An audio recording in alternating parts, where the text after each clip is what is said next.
Good morning, everyone, and welcome to our panel today, Building a More Inclusive Strategy to Close the STEM Talent Gap. According to the World Economic Forum, just 3% of students joining information and communication technology courses across the globe are women. That improves slightly to 5% for mathematics and statistics courses, and increased to 8% for engineering, manufacture, and construction courses. The United Nations also states that enriched gender stereotype and gender bias are driving girls and women away from pursuing careers in science related fields. During the next 60 minutes, this esteemed panel of experts will offer their experience on how companies can increase the presentation to truly build an inclusive culture in the workforce today. So let me do a quick round of introduction to our lineup of senior leaders. So I'll start myself. My name is Model Jama. I'm a PhD holder in algorithms design cybersecurity. I'm also the Dean of STC Academy and STC VP. Also, we have with us Jidam Kayali, who is Director of Cybersecurity at Microsoft. She stands at the forefront of the fastest moving technology industry trend, which is cloud services.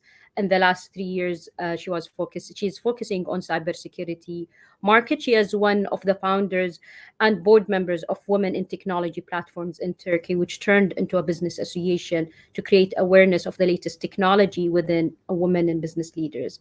Also, we have Claudia Winch with us. She's the Regional Director of TT Tech Auto Germany. Claudia has a strong background on all topics, developing an innovative company culture, new world of working, leadership, and organizational development, and a strong focus on diversity and inclusion. We have also Krishma Singla, who's the head of data and analytics at HSBC. Krishma is accomplished technical executive with rich and extensive experience of 20 years in providing innovative global solution, leveraging leading edge technologies in data science and artificial intelligence space. And finally, we have with us Mail Hoshan, who is the CHRO at Bank Saudi Forensi. May joined BSF in August 2018 as CHRO. Previously, she was at Al Awwal Bank as a human resource general manager, responsible for leading the bank's HR transformation. She has an extensive experience in HR field and developed various change transformation, including organization development, management, and leadership development. I would like also to encourage members of the audience to submit their questions for the panel members to answer during this discussion. So I think we're ready to start. Okay, let's start with our first question. There is a huge potential for GDP growth by closing STEM gender gap in monetary terms. Closing the STEM gap leads to improvement in EU GDP by 610 to 820 billion euro in 2050. It could add as much as 12 trillion or 11% in the global annual GDP in 2025. What do you see as the biggest ways enterprise like the ones you are all from can contribute to closing the gap and realizing this potential? Um, Probably, Jidam, we can start with you. Yes, happy to start. So, hi everyone. Good to be together with you. So today, actually, we'll be discussing about the gender bias, the stereotypes, how to close the gap. So I'd like to give some examples as Microsoft, what we are doing globally, but also from Middle East and Africa, where I'm based in. So to start with, we all know that it starts with the perceptions in mind. So as Microsoft, we are reaching to high school students and inspiring the young girls with a program called DigiGirls. And the idea is to talk about the technology industry, the opportunities ahead, the innovation happening, help them to get some insights about coding, technology, some hands-on experience. But as well as Microsoft employees, we use it as an opportunity to be role models and demonstrate that, hey, we are also in the IT business, and talk about our own experiences. And we have witnessed that really helps a lot to create awareness about the industry, the opportunities. And why we go to high school or even younger ages? Because university is too late, the college is too late, right? They already select what to study. And so we thought that if we can go to younger generation and help them get inspired, we can see the results. So this is one initiative. The other one I would like to talk about is Microsoft Leap program. So we all know that education is not the only way to have a career in technology industry. So as Microsoft, we are also looking for ways how we can reach out to our community, help them get educated, reskill them, and recruit them as Microsoft or in Microsoft partners or the ecosystem, right? So the LEAP program started 2015. It's a worldwide program, but especially in Africa, where we have a big continent and where we have a huge gap in technology. And of course, the women empowerment employment is also low in rate. So we implemented this LEAP program. It's a 16-week program where we have the technical trainings, hands-on labs, but as well as insights about how to have interviews, some tips and tricks, again, also the soft skills. So it's also very successful, especially in Kenya, Nigeria, Ghana. We launched that program. And we also have some coding initiatives in Africa that I would like to also mention about. So I believe these are kinds of things that as enterprises we can do. So we are working heavily with NGOs. So in Africa, Tech for Dev is an NGO we are working, and the aspiration is by the end of 2030, reach out to 5 million girls and young women and help them to get educated on coding, which is really inspirational. And one last thing I want to also highlight is, again, as enterprises, if we embrace diversity and inclusion, and if we enable our employees also to be active members in communities, it will help a lot. So, for example, I am the founder of Women in Technology NGO in Turkey. And the reason for that is day to day, I was experiencing it. And I said, hey, instead of complaining, what can I do? And with that, with friends that think like me from the technology industry, we come together and we created this NGO and working actively towards that. So again, as enterprises, let's encourage our employees to be active in the community and to give as well. It's time to give back to the community. So these are a couple of examples from myself and Microsoft. Hope it helps. Thank you. Thank you. I totally agree with you, Jidam. I think this is important. Role models always encourage younger generation to pursue their career in technology, and this is a problem actually in Saudi as well, because we have a lot of graduates in technology, yet they don't pursue because they don't see a lot of examples. But if we contribute as leaders, that will be a great add. I don't know if one of our panelists want to add to this. Probably May. You're on mute. All my career and in Saudi Arabia. And my previous organization actually had a long-term partnership agreement with Microsoft on a program called Women's Spark. And it was basically focused on identifying young women through college programs, and also starting, as you mentioned, from high school, to be able to sponsor them and allow them the opportunity to pursue careers in technology. So from the financial industry, I would say 3 top streams that the financial industry typically focuses on. One is contributing to the educational industry. So we see many banks in the region sponsor specific focused programs with specific targets and a quota around identifying women early on and then sponsoring them through specific programs. For us, we're working with Udacity to identify that opportunity. The second one that I think has helped us quite a bit is to be very transparent with data.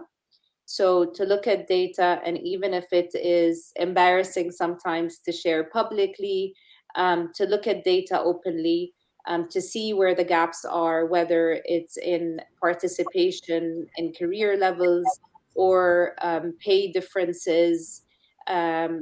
Basically, being okay with sharing a broad dashboard almost, and the commitment publicly, and not only internally. And then the last point that I think earlier on was part of the introductory speech, is to really work hard on creating networks. So creating networks for both internally and external to organizations. I found that, and maybe Dr. Moody can share the same experience, but sometimes with cultural limitations, women tend to miss out on networking opportunities because we feel that we can't participate in work dinners sometimes. And in these opportunities, sponsorship is created, exposure is created. And sometimes when women do not participate, there's an opportunity cost for that. So an intentional approach to push for these is important. What I would like to add, what I always liked very much about the DigiGirls initiative in my time at Microsoft, is that that Microsoft really also invested in a very early stage of the education. We all know that this technical interest starts with 7, 8 to 10, and if there is no initiatives in that age that make it fun and make it easy and low-hanging to enter that area, then it is very difficult then in a later age to bring interest to young females and girls. So that's what I always really liked and appreciated, the purpose and the structure from really the entire education path. Totally agree. I think investing in younger generation is very important. Working on the network for female leaders also is important, and that drives me to the second questions. If you can provide an example of the first time you experienced gender divide in STEM, probably we all did. What happened, and how did you adjust to it? I don't know. Probably Claudia, let's start with you if you have any example. Yeah, obviously, when in my time at Microsoft, I was leading a sales team, the mid-sized companies team in Switzerland, and we were looking for sales colleagues. And in that recruiting situation, we found that even for a not deep technical role, it was extremely hard to find applicants. And so what we did then at that point of time, we were really starting to rephrase the job advertisements to make all the other attributes than the technical ones being at the same level, and not being too much in a tech talk in the job ad, but also phrase a lot around culture and development opportunities, about the working conditions that we would offer. So we just focused on other topics, and that made it a little bit easier as well. In the recruiting process, we included role models. So whenever we interview male and female applicants, we try to have at least one woman in the hiring process, in order to show the different cultures, the different perspectives, and also to show that we have been or are a diverse company at that time. In my company right now, it is extremely hard, as the talent market is so dried out, and the time to hire is the highest goal we have, as we're growing fast and we can hardly fill the slots we have. So therefore, unfortunately, we're not always able to like have a quota and keep slots open in order to find the right woman. So this is the problem that I'm facing in the moment. The talent pool is extremely dried out, and due to COVID and Corona, we can only hire, at least in Europe or in Germany. We are not able to really get talents from around the world in the moment, as we cannot like bring them to the country.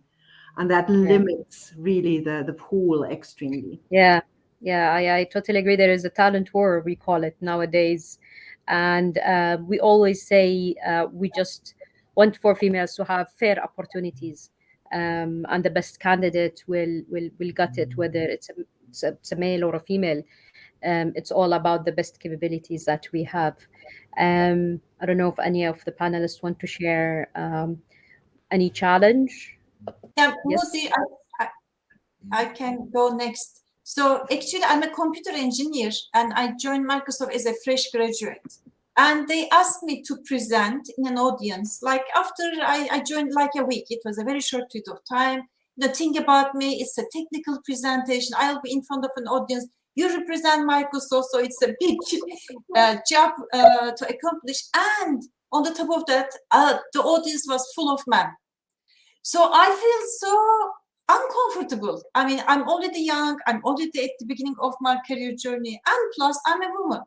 So I mean, that was a shocking experience for me to realize that actually the community is mandated by men. Of course, I didn't know because I didn't have the work experience. After the years passed, the picture didn't change. So still, I was the one on stage, and in the audience, still either I didn't have any female representation, or if it was very small. So this is how actually I realized that there is a problem. And with that, I try to be a role model. And I definitely believe that women attract women. So in the hiring experience that Claudia mentioned, we also struggle reaching out to female talent.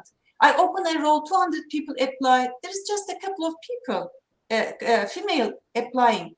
And I realized that generally, they don't feel comfortable maybe going out of their comfort zone, or hitting some technical roles. So recently I was looking for a cybersecurity specialist in Israel, and what I did is I searched in LinkedIn. I ping people literally saying that, hey, I'm the hiring manager, I check your profile, you seem to be a great fit, are you interested? And I have seen that instead of a recruiter reaching out, me reaching out was more effective. And I got some responses back. So definitely, we need to have more. And I'm sure all the people here in the community are already actively working. So just want to share my own story.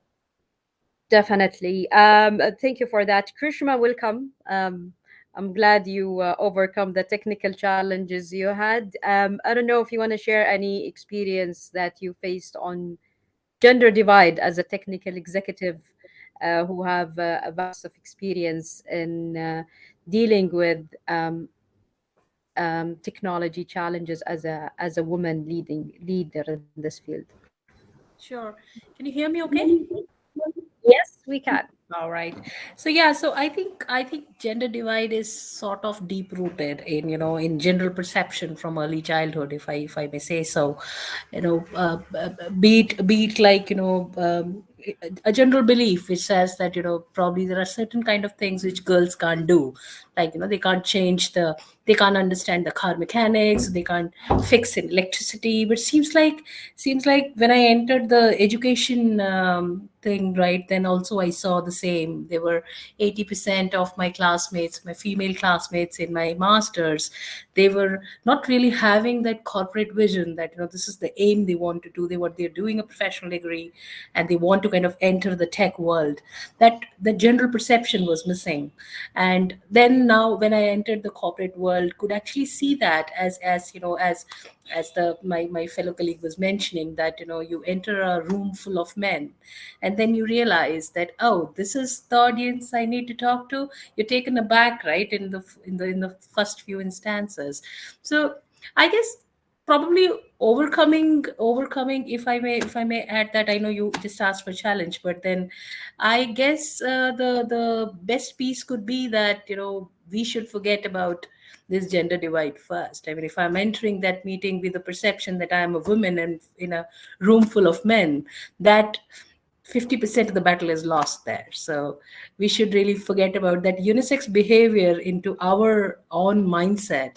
Well, ecosystem will abide by us once we start believing in that, and everybody will start believing in that. Back to Definitely, you. this is a great statement, and I think the challenge is there. Myself, I always witness it as sometimes I am the only female in the meeting, and it's I need to try to think like my colleagues and to not make it as a challenge or something, but try to think alike and how can we work together.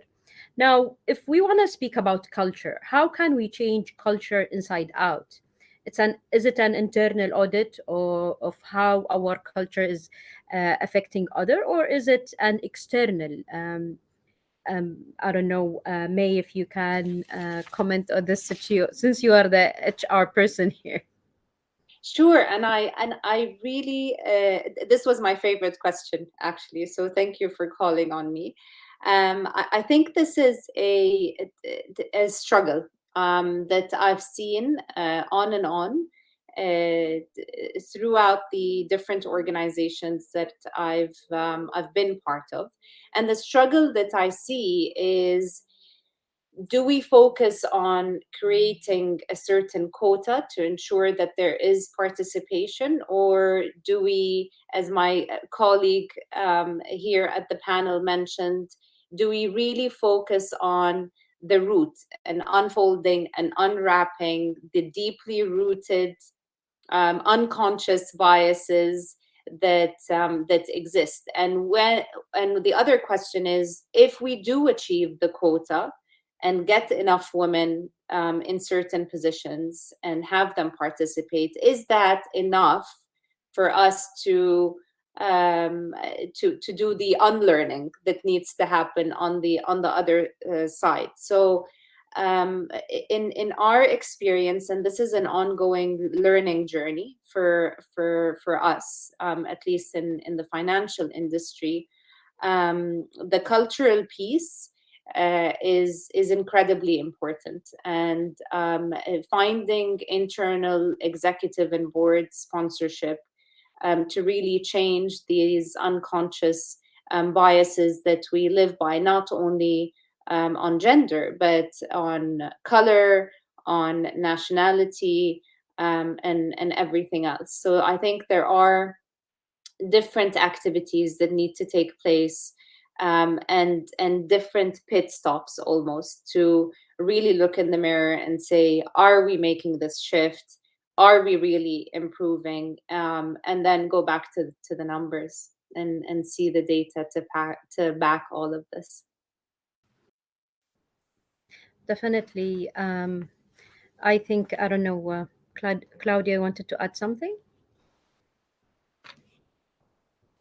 Yeah, I just wanted to say I fully agree that Yeah. the diversity within the peer group of females is as big as the diversity is between the peer groups, between male and female, and it's more about overcoming bias or overcoming sorting people into different boxes, whether they are female or male. So I think we should be one step further already.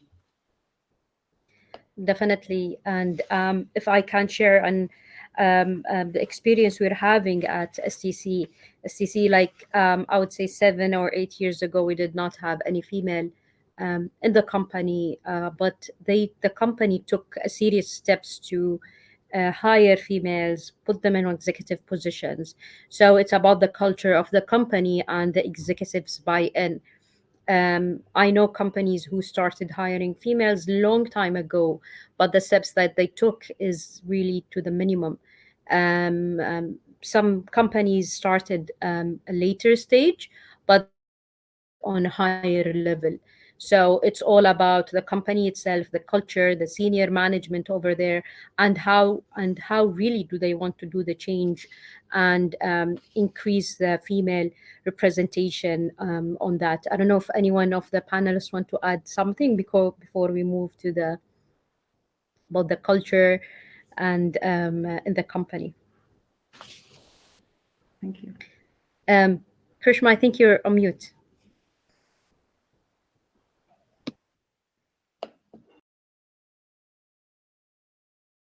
Can you hear me now? Oh God, this is crazy. Anyway, so I think on the cultural change part, the question which you raised, right? That's a very good one, and I agree with May. It was one of my favorites as well. So I think cultural change should kind of it should be changed from both sides. There has to be it needs to be changed from within. I mean, the way I see it, we women are blessed with a lot of extraordinary capabilities, patience, empathy, multitasking. We could do so many extraordinary things, and that zeal and rigor and that ambition, right, that needs to come from within inside. That is probably going to be the key thing to bring this change, right? And maybe external change might be necessary.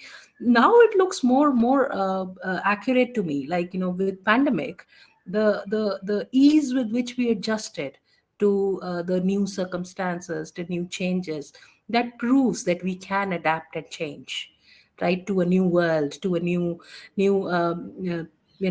a new strength coming into the tech world to sort of change it. So I believe that, with these kind of commitments, and some steps are being taken by corporates. I mean, I can see that people are maternity leaves, and then having crashes and in the campuses, and flexibility in work timings. A lot of things are being done, but then again, as you said, the family support is probably the major thing. I think we women are all we require a little bit of emotional quotient, so probably our family's moral support would be a big factor. I guess that should be the way to adapt this cultural change. Back to you. Yeah, I totally agree. It's so many factors, and the family and the culture is the main factor on that. However, I think confident in each one of us, and showing support to each other is very important, and that drive me to our next question. We lose women all along the funnel, from elementary schools to leave STEM careers. Where in the funnel should enterprise be focusing? At what point are women most vulnerable or need the most support? I don't know, Jidam, if you want to comment on this. Yes, so happy to start. I'm sure everybody will chip in. So we discussed about young age and the challenges there. So as Microsoft, we did a survey with 6,000 young girls and women. So I just want to go through that quickly to address the reason for this challenge. So they first of all say role models. Actually girls, they really can't imagine themselves in tech industry, because they don't see much examples. So with that, they don't feel that this is the right place to be.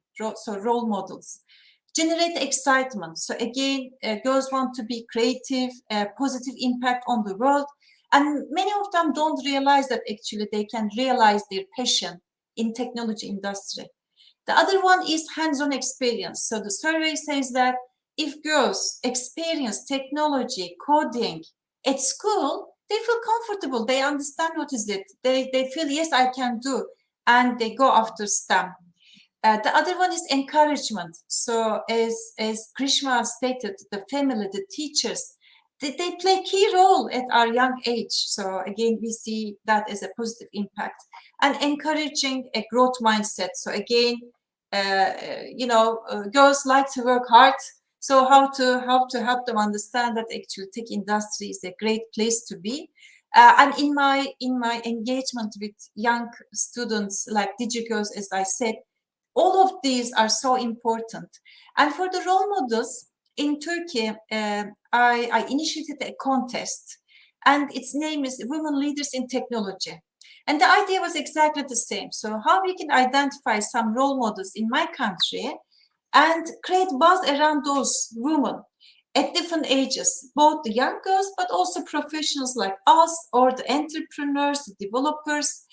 Unfortunately, in my region, when you open the newspapers, when you open the TV, the news you hear about women is not about successful women. You don't see much women in technology. So with that actual contest, my intention was to identify those role models, create some buzz, some excitement, know their stories, and get them get inspired. And definitely that worked. Even me, with each year, this is an annual contest, each year I get so much inspiration listening to those stories, those heart-touching stories. And I believe, these are important to address this funnel issue. And one another thing I want to state is, I had so many friends who I started this journey together, but throughout the years, they disappeared in the game. And why, if I look back, why they disappeared? Most of the time it was after the kids having more responsibility. It was hard to balance the work and life. Maybe they didn't get the support. Or maybe it's easier for women to drop than men. Nobody is questioning at the family if somebody needs to make a sacrifice. Well, it's women. So I believe we should have more support mechanisms and support, especially women at the workforce, and see what are the as corporates, how we can support them, what are the needs, what are kind of facilities we can support. But it's also maybe some motivation, some because from time to time we all have up and downs, emotional moments, and it's not easy, right? This career, I mean, everybody has some career aspirations, and you always have a dilemma about what I give, what I get. So at those moments, how we can support the female workforce more, encourage them more, inspire them more, so that we can retain that talent. So these are the two topics I would like to add at this stage. Thank you. Thank you. And that's totally right. I think a female sometimes it's accepted for female to drop sometimes than male, and we don't know why that's acceptable, and it's okay. I don't know if someone want to add to this. Yeah, I would like to also enforce what May said, that data-driven analysis is extremely important. We have a lot of assumptions, but Yeah. we really should know more and dig more into the details and use data that we have. When do they drop? Why do they drop? What are the levers that we could use to bring them back or keep them? Like when they are in parental leave, keep the contact, keep learning and development during the time they are maybe off for a year or two. So, and I also think that corporates have an enormous political impact, or they should use it to also not only look for their own workforce, but have the topic also in public, and talk about the importance of gender diversity in the corporates or in the companies in a country, in a specific region. I think we all have the responsibility to speak out loud, also in a political context. Just if I I may totally add a agree. few Yes, points.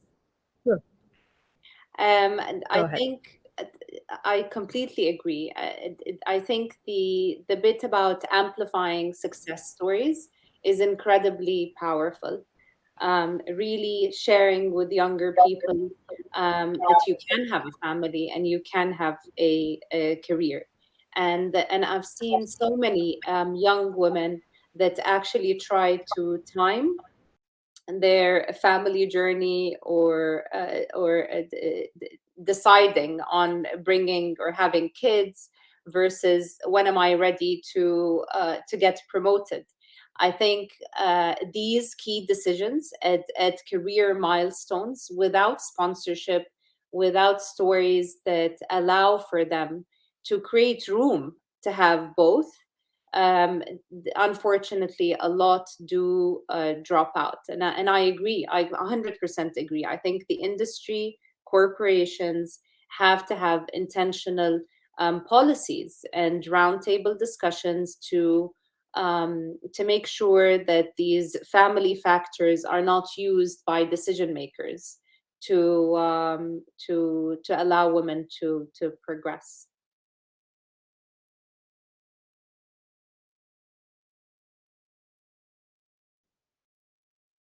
We can't hear you, Moody. No, we don't hear you. Okay, I'm back Now. now. Yeah. And that's actually I agree with all what you said, and that probably drive us to the next still ongoing topic,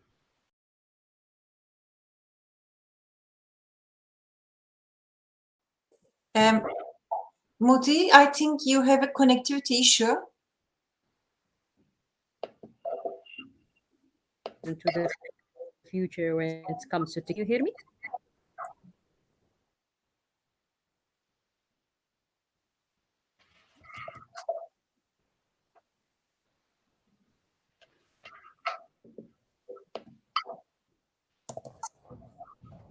Muti, you're frozen.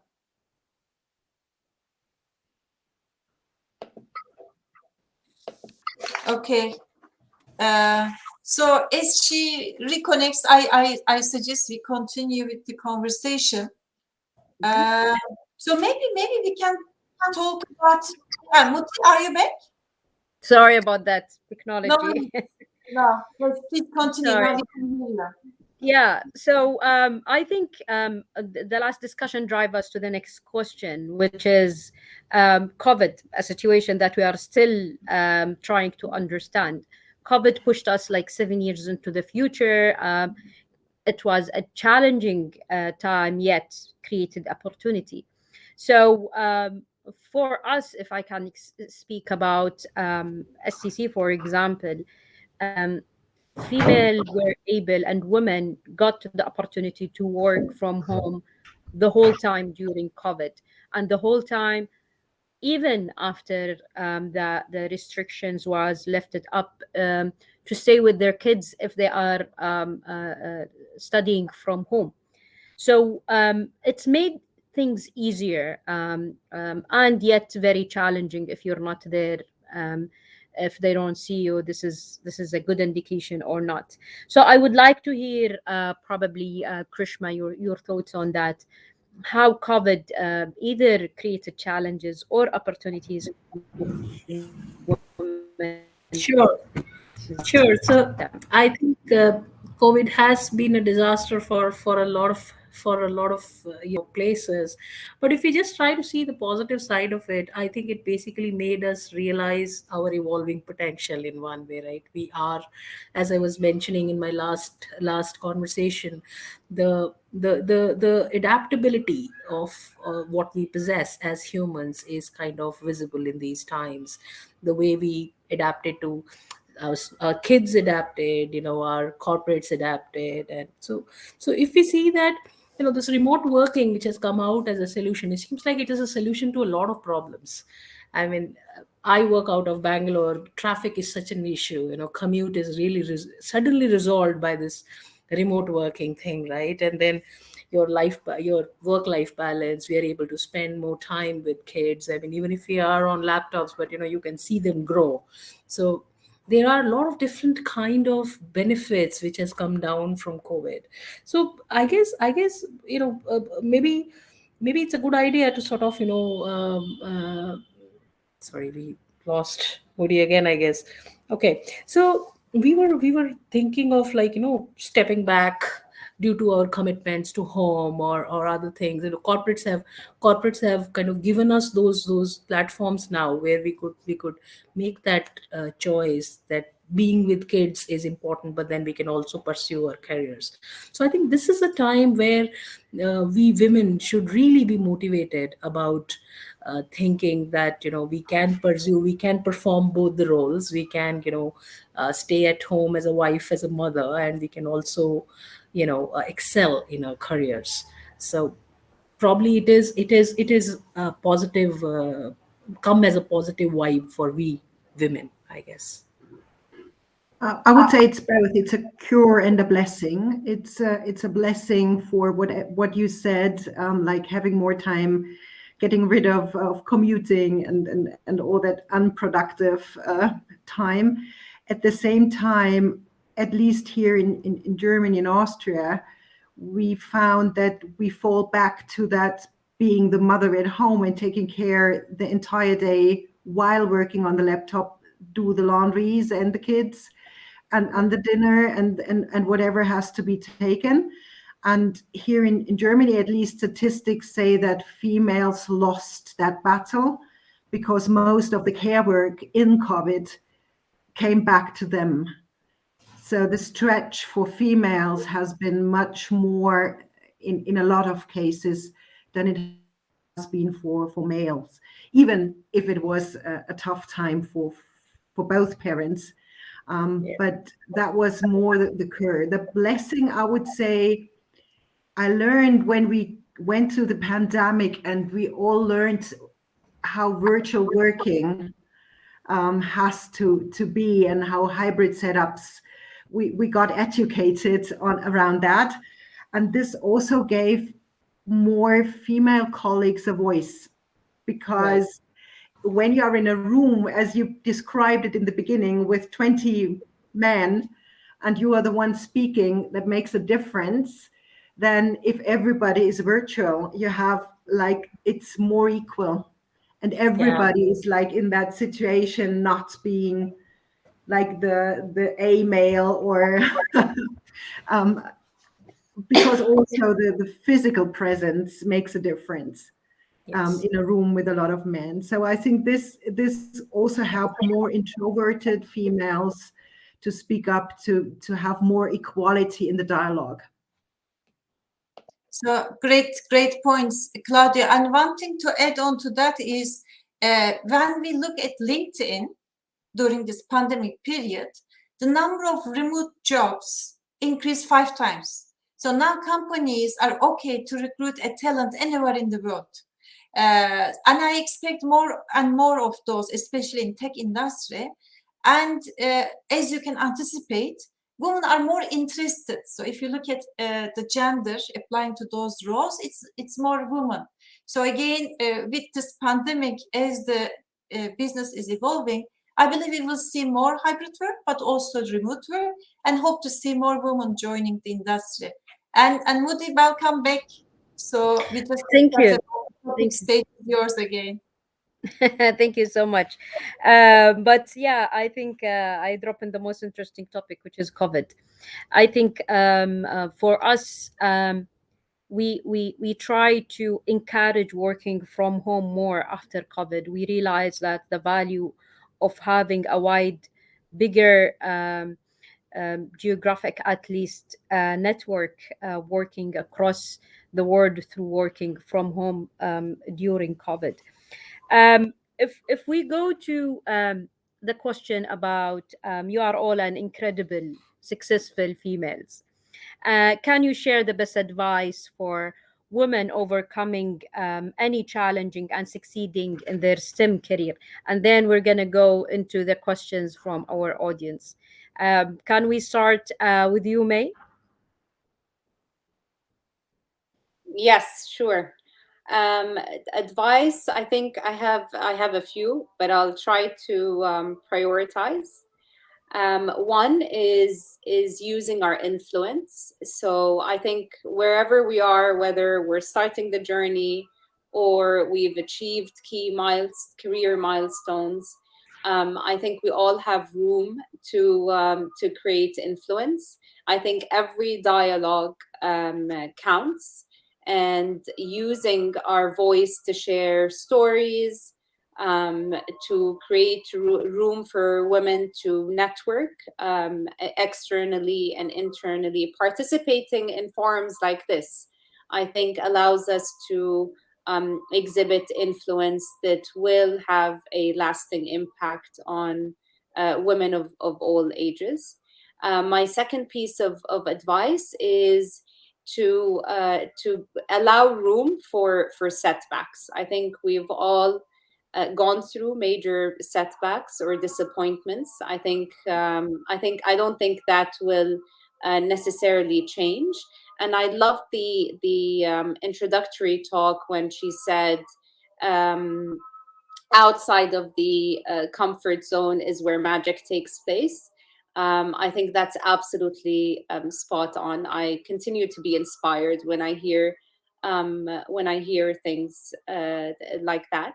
I also think creating networks internally and externally. So don't limit yourself to the people you know. Creating networks opens opportunities, allow you to influence, but also in so many ways allows for you to find sponsors. And I think sponsorship is absolutely key in fields where men continue to dominate in key positions. And one last thing that maybe it connects with what we talked about earlier is we're all being pushed to recruit for digitization and for jobs that have very little talent in the market. And I think this is a global challenge. But as we look to fill these jobs overnight, and we all wanted to fill them yesterday, and in most cases, unfortunately, more male candidates are available than women, is to not lose track of the end result. And the end result is not about today. It's about what we are preparing for the girls that will be in the market or entering the market 20 years from now. So I think just focusing on this longer term goal is key in everything we do that's incredibly busy today. Great, thank you. Great advices, May. Thank you so much, Jida. Yes, so I will echo some of I will echo all that May said. All of them are brilliant comments. So about conference zone, what I would like to share is the statistics. So when there is a job post, if a man feels like 60% fit, they apply. For a woman, it's 100%. So we apply when we feel, okay, I meet all, still we are hesitant. So that's a key learning for me, and it's an eye opener. So that's why I wanted to share. So please don't hold yourself. Go out of your comfort zone. I'm sure actually you'll be doing an amazing job if you get the role. It's just a matter of saying, yes, I can. You know, in my past career, I did many cases where in the front I was saying, yeah, of course I can do it. I'm ready. But inside I has lots of doubts, lots of questions. But I learned throughout those years that actually you should say, yes, I can do. And once you get it, you will sort it out and you will do an amazing job indeed. And one last thing is, love what you do or do what you love. So again, as women, if we love something, if we have passion around, for sure we'll be successful. So I will. My humble opinion is follow your passion and do what you love. Thank you. Definitely. Claudia, it's all great things so far, Claudia. So one thing I would echo as well is energy flows where the attention goes. So if you have a topic that you really like or love, then your energy goes there, and then you will be successful. So one advice what helped me in a male's world in challenging positions was I tried always, or I still do, to find a mentor who is quite opposite of my behavior, who is in a way I'm almost looking for people that I'm a little bit afraid of because they're so different in their communication style, in their approach, in their perception. And then I try to really train with them if I have an important meeting, for example, to really train with people that are so different than I am, in order to learn what their point of view is, what what they perceive when I talk, what lands with them, what agreement could I get. So this is what helps me to also get a more diverse point of view from my audience if I want to achieve something, even if it is tough sometimes, because you have to rebuild the entire thing because you were too limited in the perspective, for example, or in the communication style or the behavior.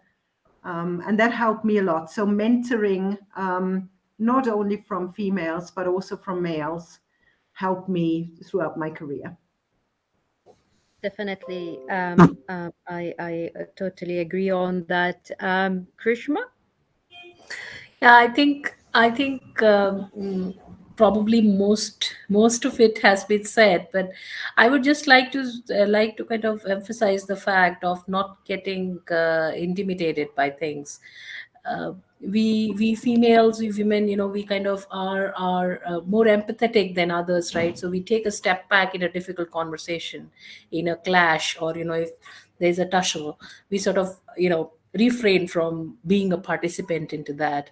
But I don't think we should do that. And if you have gone to a meeting prepared with your data points, you have stuff listed down, then don't hold yourself talking your mind out. People, if you're making sensible talk that people are bound to hear, they can't deny that, right? Data cannot be put down. So I think that Definitely. work out. Yeah. So from my side, I would say definitely to as a cross is the confidence. Just have confidence that you can do whatever job is giving to you. I think for us, for example, in Saudi, empowering female is one of the vision of the country. So I think all what we need now is qualified, confident female to take the lead in certain initiatives and in leadership positions. It's very important to have the right confidence. Now, it comes not to go to an overconfident, and that's a trap we need to be very careful from, because having a female in the wrong place with the wrong capability might lead to, again, the stereotype that female won't fit. So we need to have the right confidence, but make sure that since you achieved and you reach this level of success, probably you can achieve much higher and more. I think that's all been said, and you are all great examples of successful women. I'm just gonna pick a question from the audience. We received a questions from an art graduate who is now working across into emerging technology. I wonder whether you think the idea of create tech, as sometimes called in the UK, is an opportunity bridging together the gender way that the art are often still considered feminine and tech as a male dominant field, using creativity as the bridge. And I think it's not just in art, in many fields that there is a bridge now with technology. So anyone interested to answer this question? It's bridging the technology with the creativity and the art, and that might minimize the gender dominant of male in the field tech.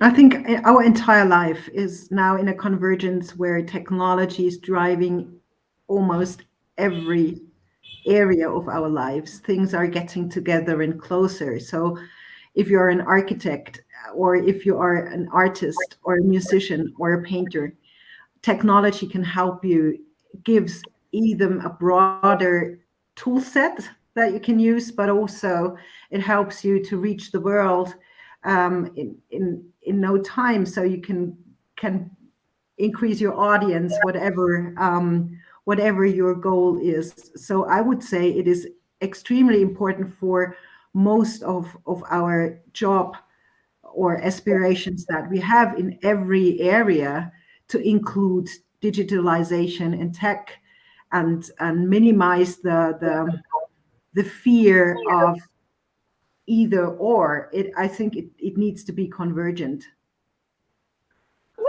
Yeah. And I guess Definitely.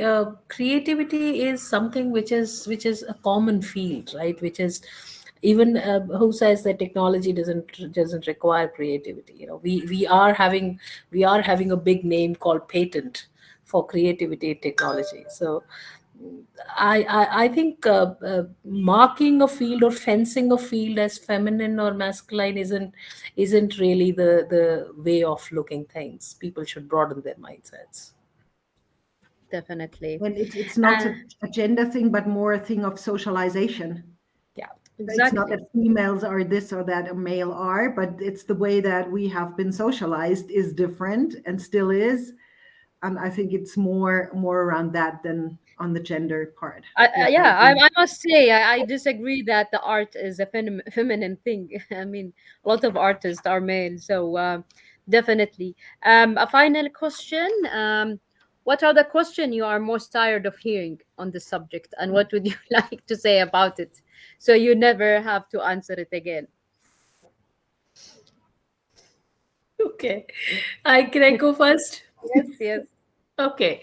So equality is something I'm tired of hearing.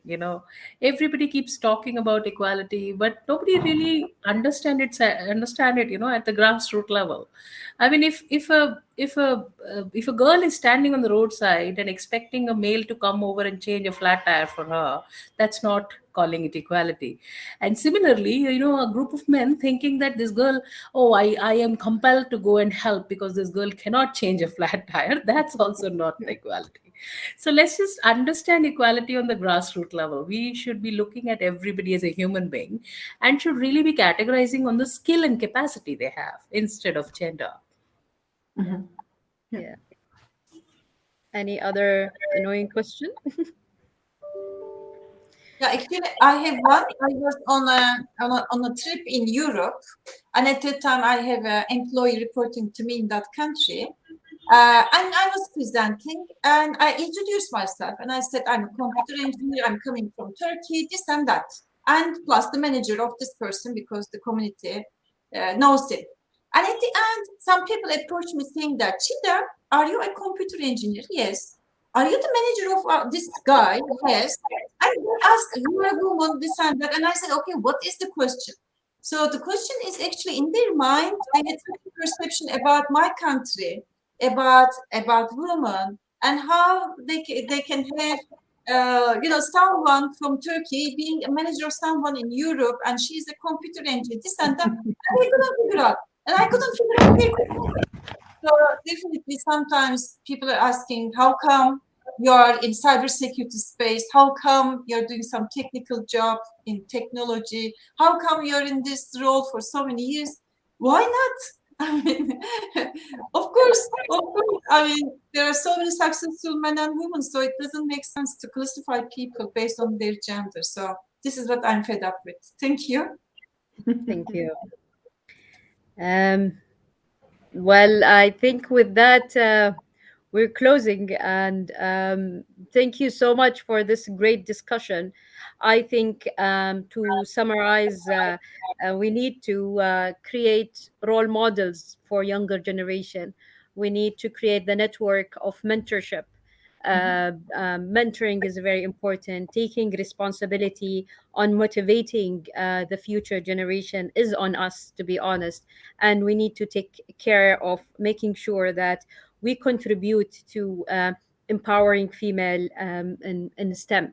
I think all of these are very important steps that we need to take. Being fair to female and male is very important. So I think all of these we highlighted it. I hope the audience enjoyed our discussion. Thank you so much. I think this was a great discussions. We covered most of the topics, and hope to see you again in others discussions that evolve a more impactful discussion. Thank you. Thank you. Thank Great you, to meet you everyone. all. Thank you very much. Bye bye. Bye.